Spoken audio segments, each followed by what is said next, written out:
जैसा कि हमने लास्ट एपिसोड में देखा कि ज़ियान ने मूशे को मार दिया है और अब इससे वॉल्फ मशीनरीज पूरी तरह से खत्म हो गया है। ज़ियान के साथ उसके पक्षी पर बैठकर एक बहुत सुंदर से आइलैंड पर पहुंच जाता है, जहां एक सुंदर सा घर है और बहुत सारे अलग अलग तरह के हर्ब्स हैं। इस जगह को वैली ऑफ मेडिसिन कहते हैं। असल में ज़ियान एक पॉइजनस एक्सपर्ट थी, इसीलिए वो इस जगह पर हर्ब्स कलेक्ट करने आती रहती थी। अब वो दोनों कुछ टाइम यही रुकने का डिसाइड करते हैं, क्योंकि ज़ियान को कुछ मेडिसिन कलेक्ट करनी थी और ज़ियान को यहाँ पर अपनी प्रैक्टिस करनी थी। वो दोनों अब अपना अपना काम करते हैं और ऐसा करते वक्त वो दोनों एक दूसरे के करीब भी आते हैं। असल में ज़ियान को पसंद करती थी, लेकिन ज़ियान समझ नहीं पा रहा है और वो अभी भी ज़ियान को एक दोस्त की तरह ही ट्रीट कर रहा है। ज़ियान अब ज़ियान का बना हुआ खाना खाता है और उसे काफी पसंद आता है और उसकी तारीफ भी करता है, लेकिन तभी ज़ियान को थोड़ा चक्कर आता है। ज़ियान उससे उसकी हालत के बारे में पूछता है, जिस पर वो अपने को ठीक बताती है। वो उसको डांस भी करके दिखाती है और कहती है, देखो बिल्कुल सही हूँ मैं। ज़ियान को उसका डांस बहुत पसंद आ रहा होता है, लेकिन तभी उसके मास्टर उसको याद दिलाते हैं कि उसको एक मॉन्स्टर मारना है और वो तुरंत जंगल की ओर निकल जाता है।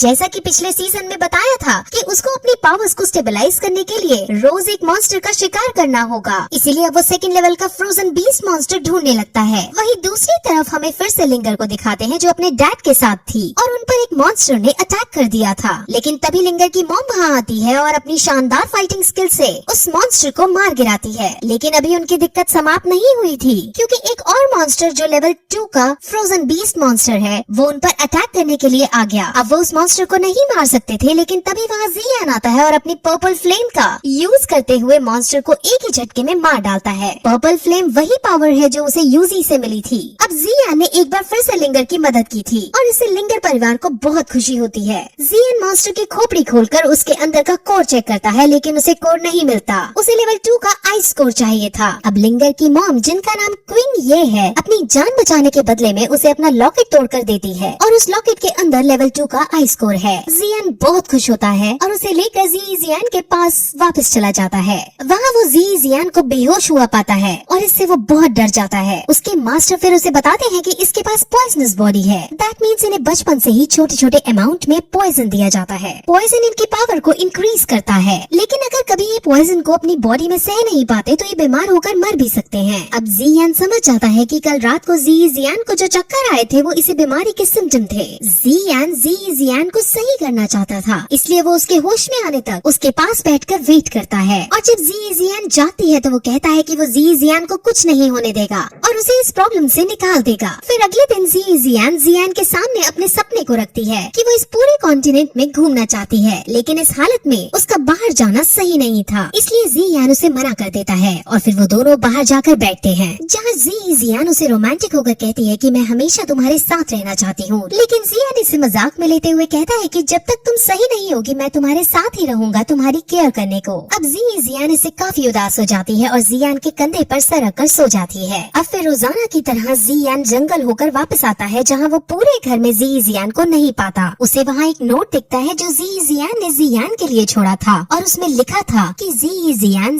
के लिए उसके गोल में अड़चन नहीं बनना चाहती। वो नहीं चाहती कि ज़ियान की ही केयर करता रहे और अपनी प्रैक्टिस और अपने सफर को बीच में ही छोड़ दे। इसलिए ज़ियान अब खुद ज़ियान से दूर चली गई और वो उस लेटर में अपने प्यार का इजहार भी कर देती है और ज़ियान अब ये सब पढ़कर उदास हो जाता है। लेकिन वो डिसाइड करता है कि जब भी अगली बार उसकी मुलाकात ज़ियान से होगी तो वो उसका इलाज जरूर करेगा। अब अगले एपिसोड की शुरुआत में हमें ज़ियान को ही दिखाते हैं, जो ज़ियान के जाने के बाद और अच्छे से मोटिवेट होकर प्रैक्टिस करता है और इससे वो दोषी 1 स्टार पर पहुंच जाता है, यानी अपग्रेड हो जाता है। उसके पास पर्पल फ्लेम तो थी ही, लेकिन अब उसे और भी डिफरेंट फायर कोर हासिल करनी थी, इसीलिए उसके लिए उसे टैगोर डेजर्ट के अंदर जाना है। लेकिन टैगोर डेजर्ट के अंदर जाने के लिए उसे एक खास तरह के उड़ने वाले जानवर की जरूरत है और उस जानवर का नाम हाउई है। हाउई ब्लैक रॉक सिटी के अंदर ही मिलते हैं, इसलिए अब वो ब्लैक रॉक सिटी के अंदर जाने का डिसाइड करता है। वहाँ उसके मास्टर उसे अल्केमिस्ट एसोसिएशन के अंदर जाने को कहते हैं, क्योंकि वहाँ से उसे कुछ ऐसा मटेरियल मिल सकते थे जो उसके कोविलेशन में बहुत मदद देने वाले हैं। असल में हमारा जियान अपने मास्टर के सिखाने से बहुत अच्छा अल्केमिस्ट बन चुका है, यानी उसे भी दवाई बनाने की टेक्निक्स आ गई हैं। वो सीधे अब अल्केमिस्ट एसोसिएशन के अंदर जाता है, जहाँ पर गार्ड्स उसे उसका इनविटेशन लेटर मांगते हैं, लेकिन उसके पास तो कोई इनविटेशन था ही नहीं। असल में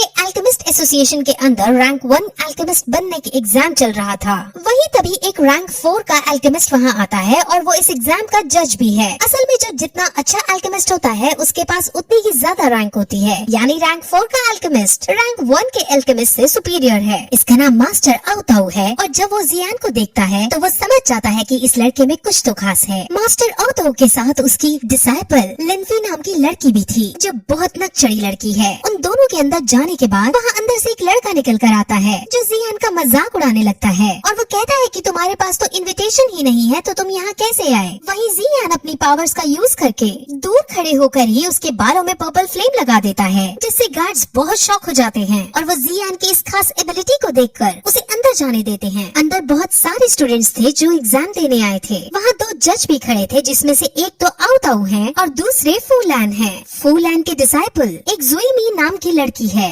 एग्जाम शुरू होने से ठीक पहले वो वहाँ आ ही जाती है और अब उनका एग्जाम शुरू होता है। सबको एक खास तरह की पिल बनानी थी और जो वो पिल बना देता उसको रैंक 1 का दर्जा दे दिया जाता है। अब काफी कोशिश करने के बाद अपनी अपनी पिल बनाते हैं और 1 घंटे बाद एग्जाम ओवर होता है, जिसके अंदर ज्यूमी, लीफी और कुछ स्टूडेंट्स पास हो जाते हैं। और जब जियान की दवाई चेक की जाती है तो वो बहुत ज्यादा ग्लो करती हुई मिलती है, यानी सबसे अच्छी मेडिसिन जियान ने बनाई थी। अब दोनों जज जियान की तारीफ करते हैं, जिस पर जियान शर्माता हुआ उनसे कहता है कि वो रैंक 2 का भी एग्जाम देना चाहता है। अब वहाँ खड़ी लीफी को ये बात हजम नहीं होती और वो उसको नीचा दिखाने के लिए कहती है कि अगर इतना ही घमंड है अपनी पावर्स का तो मैं अभी अरेंजमेंट करती हूँ। वो तुरंत वहाँ रैंक 2 के एग्जाम का सामान लाती है और उसको पिल बनाने को अब कहा जाता है। वो रैंक 2 की पिल बनाने लगता है और कुछ ही देर में वो पिल बना डालता है। अब इससे वहाँ खड़े सब लोग बहुत शॉक हो जाते हैं, क्योंकि 19 साल की उम्र में ऐसा कर पाना किसी के बस की बात नहीं थी। वो सब उसकी बहुत तारीफ करते हैं, लेकिन अब जियान उनसे जीतने के बाद कुछ इंग्रेडिएंट्स चाहता था। वो कहता है कि मुझे core of rank 3 I spirit cold fountain चाहिए। असल में इन दोनों मटेरियल्स को लेने के बाद ही जियान बाकी डिफरेंट फ्लेम्स को सहन कर पाने में सक्षम हो पाता। जजेस अब उसे एक लाइब्रेरी के अंदर ले जाते हैं, जहाँ ये चीजें ढूंढने लगते हैं, लेकिन उन्हें आई स्पिरिट कोल्ड फाउंटेन नहीं मिलता। अब थोड़ी देर बाद मास्टर आउताउ चुपके से जियान को अपने साथ एक जगह ले जाने लगते हैं। असल में शहर के अंदर एक बहुत बड़े ट्रेजर कलेक्टर के पास आई स्पिरिट कोल्ड फाउंटेन है और वहाँ जाकर वो उसके घर के अंदर जाते हैं। उसका घर एक भूल भुलैया की तरह था, जहाँ कदम कदम पर जाल बिछाए थे और वहाँ जादुई चीजें रखी थी। और अंदर कमरे में जाने पर उसे एक पतला सा अजीब आदमी दिखता है। उसका नाम गूते है और उसके पास कई तरह के कीमती खजाने रखे थे। वहाँ जियान उसको ट्रीट करने की कोशिश करता है और कहता है कि मैं आई स्पिरिट फाउंटेन के बदले तुम्हें बहुत कीमती चीज दूंगा। जिस पर वो पूछता है कि तुम क्या दे सकते हो, तो जियान पर्पल फ्लेम का एसेंस उसके सामने रखता है। पर्पल फ्लेम बहुत ज्यादा कीमती है और बहुत ज्यादा महंगी। अब जियान और गूते के बीच ट्रेड हो जाता है और गूते से उसे आई स्पिरिट कोल्ड फाउंटेन मिल जाता है। अब वो यहाँ से बाहर निकल जाता है और उसे अल्केमिस्ट एसोसिएशन से रैंक 3 की भी कोर मिल जाती है। वहाँ वो एक बुढ़े आदमी को नोटिस करता है जो एक लड़की के साथ अय्याशी करता हुआ आ रहा था और वो निर्दोष लोगों पर अत्याचार कर रहा था। उसके साथ उसका एक चेला भी था। जियान उसे रोकने की कोशिश भी करता है, लेकिन तभी वहाँ मास्टर आउताउ आते हैं और उनकी डिसाइपल लीफी भी आती है। लीफी जियान से इम्प्रेस हो गई थी और वो उसको गले भी लगाती है। वहाँ फूलैन अब जियान को 6 महीने बाद होने वाले अल्केमिस्ट इवेंट का भी इनविटेशन देते हैं, जिसको जियान एक्सेप्ट कर लेता है। अब मास्टर आउताउ उसके लिए हाउ यी की एयर सर्विस का भी इंतजाम करता है और उसमें उसको बिठाकर विदा कर देता है। उस बोट में फूलैन और वो बुरा ओल्ड मैन भी है। अब जियान के पास वो सारे इंग्रेडिएंट्स थे जो उसे एक ऐसी दवाई बनाने के लिए चाहिए थे जो उसे बाकी फायर एसेंस स्वेलो करने में मदद कर सके। वो दवाई 4 रैंक की होगी और अब जियान अपने मास्टर से उसे बनाने के लिए कहता है। वो रैंक 4 की दवाई बहुत ज्यादा शक्तिशाली है और जियान के मास्टर उसको चेतावनी भी देते हैं कि इस रैंक 4 की दवाई को बनाते वक्त और बनाने के बाद हमें सावधान रहना होगा, क्योंकि ये दवाई कई लोगों का ध्यान अपनी तरफ खींचेगी। वही अब मास्टर उस दवाई को बनाने लगता है और उनको बनाते बनाते 2 दिन का समय लग जाता है और फाइनली दवाई बनकर रेडी हो जाती है। जब दवाई बनकर रेडी हो जाती है तो वहाँ आसपास पूरी बोट में एनर्जी वेव प्रोड्यूस होती है, जिससे सब समझ जाते हैं कि जियान अपने मास्टर के साथ कमरे के अंदर कुछ अलग तरह की खास दवाई बना रहा है। जियान के मास्टर उसे गेट पर रहकर पहरा देने को कहते हैं क्योंकि दवाई में अभी कुछ फाइनल टचअप्स देने बाकी थे। कमरे के बाहर ओल्ड मैन कमरे के अंदर जाने लगता है और कहता है कि बोट के अंदर एक एनर्जी वेव आई है और बोट के अंदर सफर करने के दौरान हमारा ये जानना जरूरी है कि तुम कुछ ऐसा तो नहीं कर रहे जिससे बोट क्रैश हो सके। फूलैन भी दवाई को पाना चाहता था, इसलिए वो भी इविल ओल्ड मैन का साथ देता है। जियान उनको अंदर नहीं जाने देता और उनमें फाइट होने लगती है। जियान उन सभी पर भारी पड़ने लगता है और इसी बीच ओल्ड मास्टर को किसी तरह मौका मिल जाता है और वो तुरंत कमरे के अंदर पहुंच जाता है, लेकिन मास्टर उसे उस दवाई का यूज करते हुए दूर से ही उठा देते हैं और उसे मार डालते हैं। वो इतनी बुरी तरह से मारा जाता है कि उसकी लाश भी डिसइंटीग्रेट हो जाती है। जियान समझ जाता है कि रैंक 4 की इस दवाई में कितनी ताकत है। वही फूलैन एक चाल रचता है। वो खुद पहले अपने चेले को जियान को मारने के लिए भेजता है, लेकिन जैसे ही चेला उसके पास जाता है वैसे ही वो खुद चेले को मार देता है और ये साबित करता है कि वो जियान के साथ है, उसका दोस्त है। लेकिन जियान के मास्टर को